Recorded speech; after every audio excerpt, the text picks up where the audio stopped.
নমস্কার বন্ধুরা, আবারও চলে আসলাম খাবার দাবার নিয়ে। এই দেখেন, মা ডিগলিপুর দিদি বাড়ি সুন্দর বসে গেছি আমরা খেতে। অনেক কষ্ট করে দিদি রান্না করেছে। দেখেন, এই দেখেন ভাত বেড়ে দিয়েছে। এখানে আছে রূপচাঁদা পাতায় ভাজা। কে কে খেয়েছেন অবশ্যই অবশ্যই কমেন্টে জানাবেন। আর এটা হলো, এই দেখেন চিকেন, দেশি চিকেন, একদম সুপার সুপার।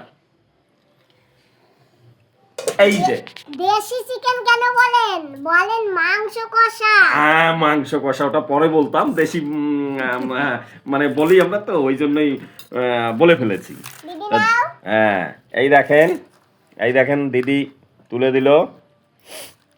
তো যাই হোক বন্ধুরা, একটা জমজমাট খাবার হবে এখন। এই দেখেন, ওই যে সুমন বাবাজি বসে আছে। আমি খেয়ে গেছি আগে, কেন কি আগের ভাত ছিল, ওইটা আমি আগে খেয়েছি। হ্যাঁ, সুমন বাবাজির খিদে পেয়ে গেছিল খুব। সারাদিন ছুটাছুটি দৌড়াদৌড়ি করেছে কাজের পিছনে। যাই হোক বন্ধুরা, তো আবারও বলছি, ভিডিওটা ভালো লাগলে অবশ্যই কমেন্টে জানাবেন। আর কে কে এরকম কলা পাতায় মাছ ভাজা খান অবশ্যই জানাবেন। তো বন্ধুরা, ভিডিওটা এই পর্যন্ত। আবার দেখা হবে। সবাই ভালো থাকবেন, সুস্থ থাকবেন, সপরিবার নিয়ে।